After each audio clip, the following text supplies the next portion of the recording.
अनंतकोटि नमस्कारान् समर्पयामि।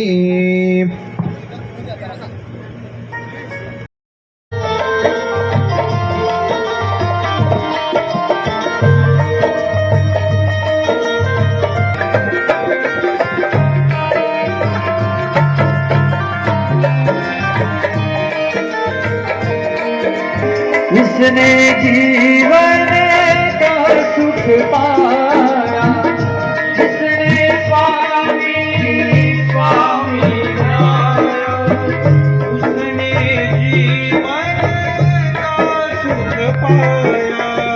जिसने उसने जीवन का सुख पाया, सांसों की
हम कथा सुनाते भक्ति मुक्ति और ज्ञान की,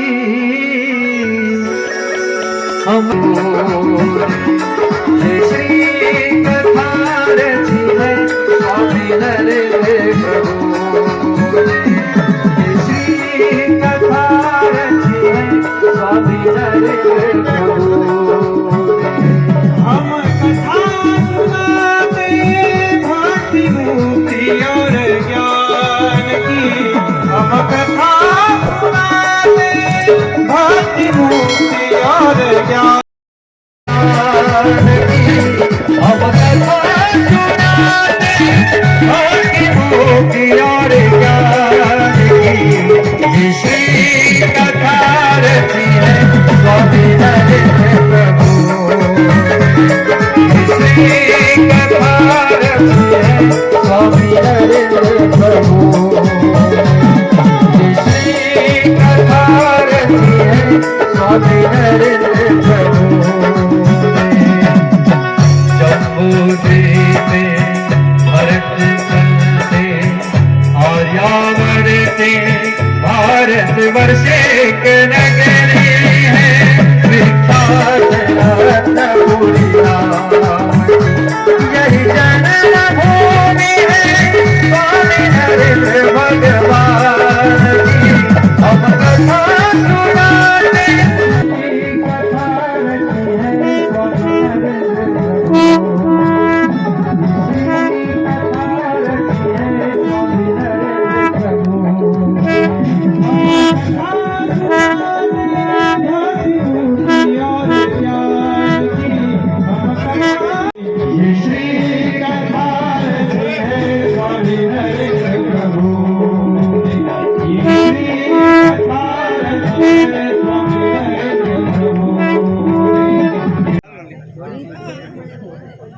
अनंत श्री जगत गुरु रामानंदाचार्य श्री स्वामी नरेंद्राचार्य महाराज उनके दिव्य पावन श्री चरण कमलों को कोटि कोटि दंडवत प्रणाम करते हुए नारीपीठ के उत्तराधिकारी परम पूज्य कानिकनाथ महाराज उनके दिव्य पावन श्री चरण कमलों को वंदन करते हुए सुनने वाले हैं। और उसी का आरंभ अभी इस अद्भुत चरण पूजा तथा कीर्तन के माध्यम से हमने ये शुरुआत की है। देखिए, हम कहते हैं कि हम भगवान को मिलने जाएंगे, हम हम भगवान की खोज करने के लिए जाते हैं कि नहीं? भगवान हमको ढूंढना है। जीवन में हम यही तो करते हैं कि भगवान को पाना है, भगवान को ढूंढना है, भगवान की खोज के लिए सब लोग निकले हैं। लेकिन भगवान खोजने से नहीं मिलता है, तो भगवान रुक जाने के बाद ही मिलता है। क्या है? जब हम ठहर जाएंगे उसके बाद ही भगवान की हमें प्राप्ति होने वाली है। और यही प्रमाण है इस जम्मू में कि साक्षात ये पहाड़ी वाली, शेरों वाली, जोता वाली माता जिन्हें हम कहते हैं कि नहीं? अरे भगवान तो आए थे, देवी माता क्या पहले नहीं थी? कलयुग है ना? पहले भी थी। माँ सरस्वती थी, माँ लक्ष्मी जी थी, मूर्तियों के रूप में विराजमान थी। फिर माँ वैष्णव देवी को आने के लिए क्या कारण था? क्यों आई है वो? कभी विचार किया? तो माता आती है, किस लिए आती है? तो भक्तों का उद्धार करने के लिए।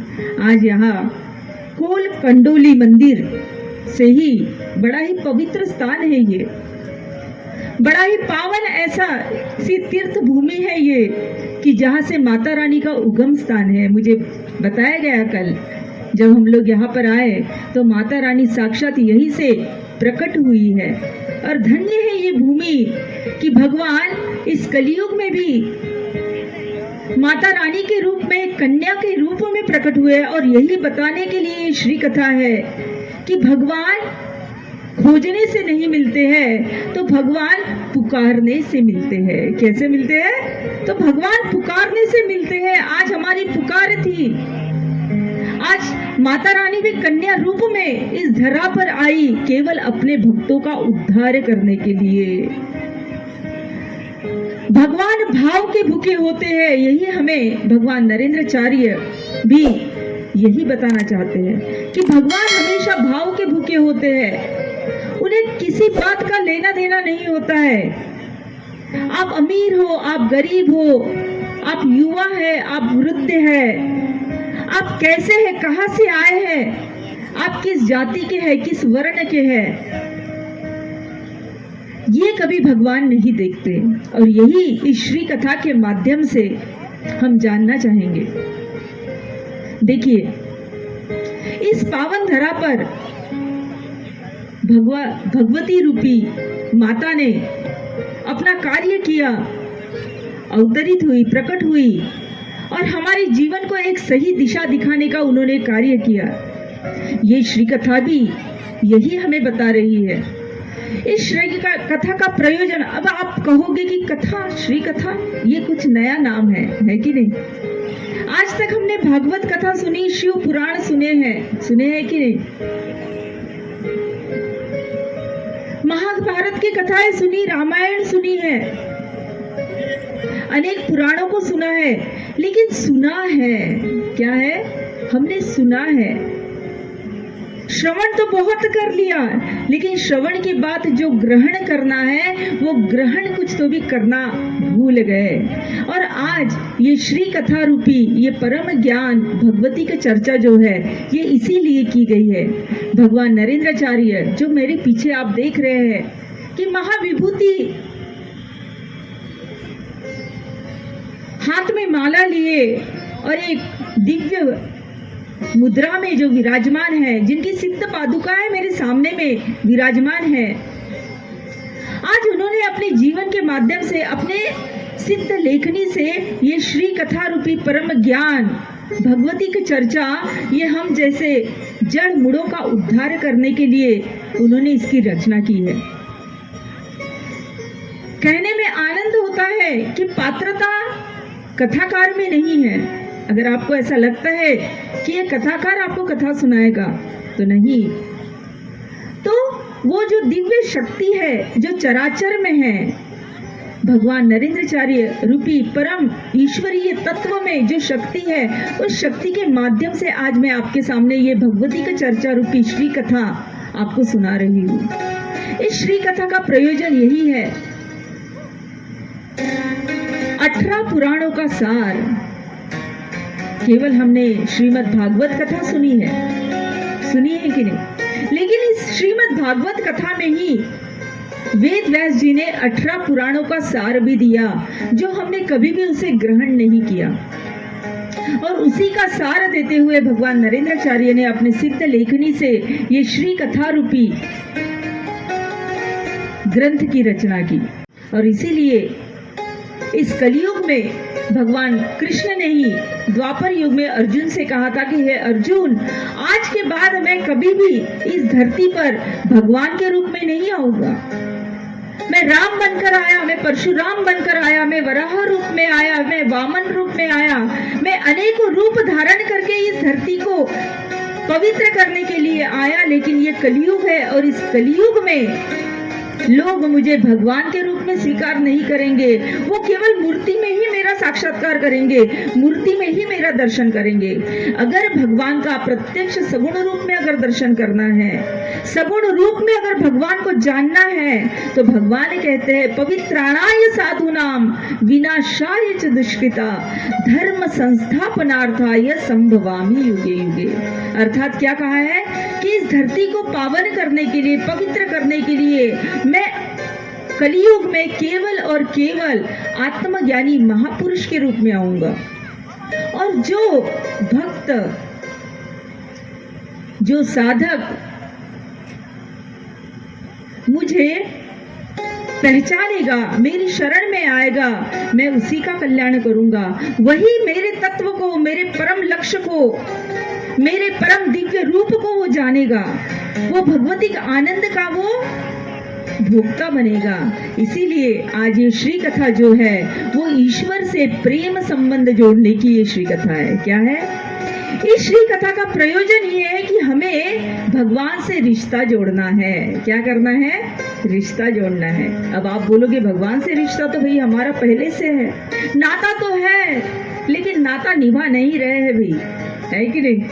रिश्ते तो है, रिश्तेदारी में देखिए दो घर में जब लड़का और लड़की जो होती है ना, होती है कि नहीं, ब्याह रचाते हैं कि नहीं? क्या करते हैं ब्याह रचाते समय? सबसे पहले हम लोग अपनी पत्रिका, भैया लड़की की कुंडली निकालो, लड़के की कुंडली निकालो, बोलते हैं कि नहीं? जब तक उनकी दो राशियां मिलती नहीं है, उनके गुण मिलान होते नहीं है, दो परिवार के विचार जब तक नहीं मिलते हैं, तब तक संबंध नहीं जुड़ता। जुड़ता है क्या? बताइए कितने लोग जुड़ाते हैं कि भैया अरे जोड़ लिया तो फिर बाद में पता चलता है कि भाई हमने देखा नहीं था, पत्रिका देखी नहीं थी, ज्योतिष के पास गए नहीं थे, और अब घर में क्या हो गया है, तूफान मच गया है। बोलते हैं कि नहीं? तो संसार में हमें पत्रिका जोड़नी पड़ती है और उसके बाद रिश्ता तय होता है ना, मानते हो ना? परंतु भगवान के साथ अगर रिश्ता जोड़ना है, भगवान से अगर रिश्ता जोड़ना है तो पत्रिका नहीं देखनी पड़ती है क्या कि भैया मुझे मेरे भगवान से मिलना है, उनसे प्रेम करना है, तो मुझे पत्रिका देखनी पड़ेगी कि इनसे मिलती है कि नहीं भाई राशि। देखना पड़ता है क्या? नहीं देखना पड़ता। और आज ये श्री कथा जो है वो यही कार्य करने वाली है कि हमारा और परमात्मा का जो रिश्ता है वो जोड़ने का कार्य ये श्री कथा करने वाली है। और इसीलिए आज इस भगवती चर्चा में जगत गुरु भगवान नरेंद्राचार्य जी ने जो कथा हमें प्रस्तुत की है वो है वराह पुराण से। वराह पुराण हम सबको पता है, भगवान विष्णु के 10 अवतार हुए हैं कि नहीं? इन 10 अवतार में से मत्स्य अवतार, वामन अवतार, वराह अवतार, राम, कृष्ण, परशुराम, अनेक ऐसे अवतार हुए हैं। इस वराह पुराण में ये तृतीय अवतार है। वराह अर्थात सुकर। क्या? शुकर जिसे हम कहते हैं, सुअर। सीधी भाषा में अगर जानना चाहे तो जो प्राणी होता है, देखिए इस वराह पुराण से मनुष्य जन्म में आकर हमने किस प्रकार भगवत प्राप्ति करनी चाहिए, भगवान की कृपा किस प्रकार हम पर बरसनी चाहिए और भगवान से हमारा रिश्ता किस तरह जुड़ेगा, ये इस वराह पुराण में हमें बताया गया है। भगवान हमें इस पुराण के माध्यम से ये बताना चाहते हैं, क्या बताना चाहते हैं कि भगवान इस धरा पर